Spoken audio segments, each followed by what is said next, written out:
늦은 시간까지 고생 많으십니다. 부동산 얘기를 많이 하고 또 본인의 부동산에 대한 얘기를 야당 의원들이 계속 하고 있습니다. 이것이 공직자의 윤리 자세 문제이기도 하고요.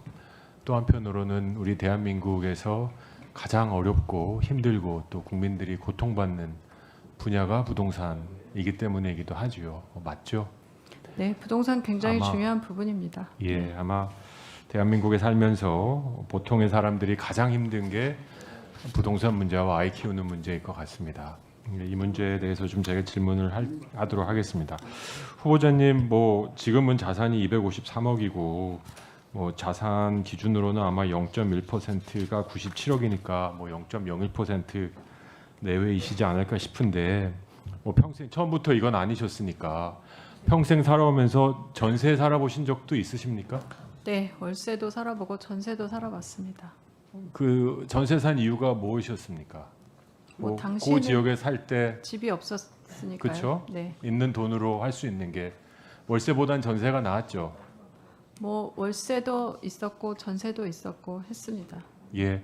그러면 부동산을 20 몇 건 우리 강승규 간사님 등등의 설명에 의하면 거래해보고 보유해보고 하셨다는데 대출 받아서 사보신 적도 있습니까? 저는 집을 사기 시작한 것이 엠파스에서 그 회사를 SK에 인수한 이후에 생긴 자금으로 샀기 때문에 대출 받아본 경험은 없습니다. 한 번도 대출 안 받고 20 몇 건의 거래를 다 현금으로 하셨습니까? 20 몇 건은 아닙니다. 왜냐하면 아버지 그러니까 전세 들어갈 때, 지분 원세 들어갈 때 등등도 다 보증금도 다 현금으로 하셨습니까? 네, 저는 대단하십니다. 월급 받아서 모은 돈으로 계속 정말 부럽습니다. 받았습니다. 네. 평생을 부럽지 않으십니까? 저는 국회의원이어도 대출 받으러 은행 가면 좁니다. 우리 세비로 얼마까지 나올지. 자, 이재명 정부 부동산 정책 어떻게 생각하냐 했더니 적극 지지한다고 문서로 답변하셨습니다. 저는 지지하기가 어려운 야당 의원입니다. 그 이유를 아마 짐작하실 수도 있겠지만 첫 번째 그 슬라이드 한번 보시면서 얘기하시죠. 정권별 1년 동안의 아파트 매매가 상승률입니다. 윗정부, 전정부 보면 볼 것도 없이 이재명 정부에서 1년 동안 서울에서 14.7%가 올랐고 전국에서 3.3% 올라갔습니다. 4년 이 속도로 올라가면 복리하면요 70%입니다.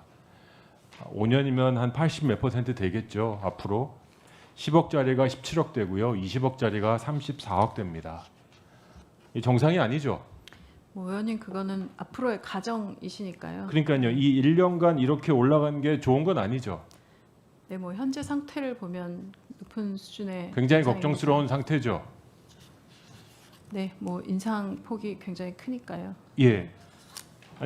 그래서 청년들이 지금 어떻게든지 집을 사려고 주식도 해보고 하는 겁니다.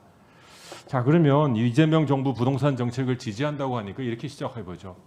그러면 이재명 정부의 부동산 정책 중에 잘하고 있다는 게 잘하고 있는 거 한 가지만 좀 얘기해봐 주십시오. 뭘 잘하고 있습니까? 지금 현재는 저희가 아주 짧게 잘하고 있는 정책. 그 실거주 관련된 부분에 집중적으로 정책들을 마련하고 있고. 그 뭐냐고요? 실거주 하지 않으면 못 사는 거, 살 수 없는 거, 집을 살 수 없는 거, 그게 잘하고 있다. 네, 저는 수요를 좀 억제해야 하는 부분이 있어야 한다고 생각합니다. 수요를 억제해야 된다. 네. 자, 이렇게 올라가다 보니까요. 그리고 한 가지 통계를 보면요. 충분히 답변 시간 드리겠습니다. 네. 10분이니까. 전세가 품귀가 났습니다. 전세가 없어지는 건 아시죠? 공부하셨다고 하셨으니까. 네, 전체 지금 문자 보낼 때 열심히 공부하셨다고 하셨잖아요. 전세가 없어졌습니다. 그 후보님께서 젊은 시절 월세 살고 전세 살면서 돈 모아서 자가까지 간 그 주거 사다리에 아주 중요한 그리고 독특한 그리고 도움이 되는 전세 제도가 지금 거의 말라가고 있습니다. 전 이거 절대 좋은 정책이라고 생각되지가 않아요. 두 번째는 대출입니다. 대출을 규제합니다. 제가 놀란 게 후보님이 평생 부동산 살 때 한 번도 대출 받아본 적이 없어서 현금으로 다 따박따박 내셨다니까 부러워서 할 말은 없지만 대한민국 모든 국민이 그런 건 아니잖아요. 그렇죠? 네. 대출 받아서 집 사는 게 죄입니까? 아니 뭐 대출 받아서 집 사는 게 죄라고 이야기하고 있는 사람은 없지 않습니까? 그렇죠. 네. 그런데 지금 이 정부 들어와서 민간에 계셨으니까요. 대출이란 것도 금융 상품이고 어떻게 보면 민간에서 저 조정훈에게 후보자 한성숙에게 얼마 이자율로 빌려줄지는 금융기관이 결정하는 겁니다. 본인이 갖고 있는 담보력, 지불 능력 이거를 판단해서 그게 신용평가고 심사평가 아니겠습니까? 이게 은행 경쟁력의 핵심 중에 핵심인 겁니다. 근데 세상에 어떤 나라가 은행에게 이 사람은 얼마까지만 빌려줘라, 저 사람은 얼마까지만 빌려줘라 라는 규제를 할 수 있습니까? 그러면 반대로 얘기하면 정부가 원하고 정책적으로 도움이 된다면 은행에서 대출하면 안 되는 사람이 와도 정부가 강제해서 더 대출해줘라. 저한테는 3억만 해줄 수 있는데 뭐 특정 지역에 집 산다고 뭐 한다고 4억씩 해줘라. 뭐 이래도 된다는 논리도 됩니다. 총리님, 부총리 후보님, 앞으로 우리가 부동산 정책을 운영해 나갈 때 이런 시장의 원칙을 이렇게까지 강제적으로 거칠게 조율하는 건 멈추셔야 된다고 봅니다. 아까 후보님께서 다른 의원들과 관련된 얘기를 아주 길게 그리고 전문적으로 나누시는 거 저 인상 깊게 들었습니다만 지금 중기부 장관 시즌 2 하려고 오신 거 아니잖아요. 전 지금 청문회를 들어보면 이분이 오히려 중기부 장관 계속 하셨으면 좀 잘할 수도 있었겠다. 근데 총리가 되시면 부동산 관련 정책회의 하셔야 되죠. 소신이 있으셔야 될 겁니다. 국토부 장관 얘기만 다 들으면 안 될 겁니다. 재경부 장관의 세제, 이 교육과도 엄청나게 영향을 미치거든요. 교육부 장관의 역할 다 조율하셔야 되는데 지금 부동산 정책에 대한 생각, 그리고 이재명 정부의 부동산 정책이 잘했다고 하시면서 실거주 중심의 규제가 잘했다고 하시는데 지금 1년 동안 그거 열심히 했더니 실거주 하시고 싶은 사람조차, 실거주로 사고 싶은 사람조차 1년에 15%씩 올라가는 물가 때문에, 집값 때문에 잡을 수가 없어요.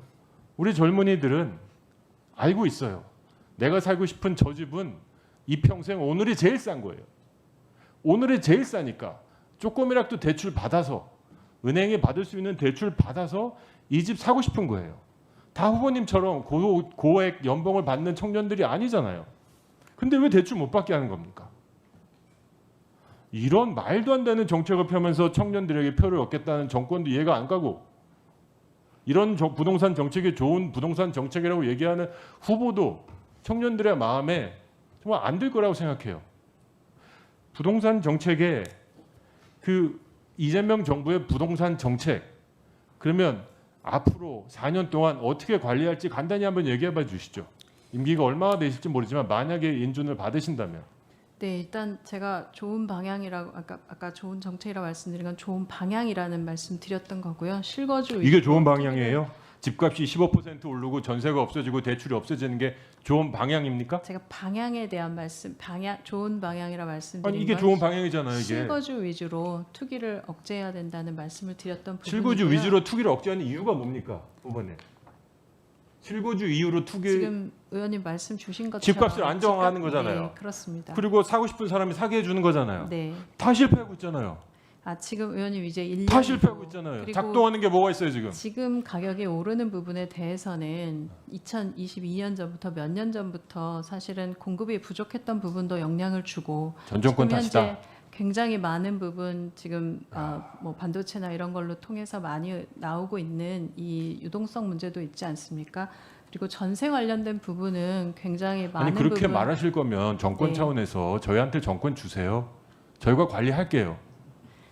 전 정권 탓하시고 외생 변수 탓하시고 어쩔 수 없다 탓하시면 의원님 저희한테 정권 주세요. 그게 아니고 그렇게 얘기하시면 안 돼요. 집이라는 것이 총리 지금 후보의 말에 무게가 있는 건 네. 총리가 되시면 정책을 함으로써 현실로 할 수 있는 힘이 있기 때문이잖아요. 저희한테 없는. 그건 의원님도 잘 아시지만 공급이라는 것이 착공된 이후로 3년 정도, 4년 정도의 시간이 필요한 거 아닙니까? 그러면 그러니까 그 부분에 이 대한 집값 올라가는데 부분들은, 금융 정책, 대출 규제 이런 것들은 영향이 없었다고 보십니까? 그 관련된 부분들의 영향도 있었겠죠. 근데 지금 의원님 말씀하시는 것처럼 15% 전체에 대한 부분들이 착공이나 이런 공급이 부족했던 부분도 분명히 있다는 생각이 들고요. 마이너스 9%였어요.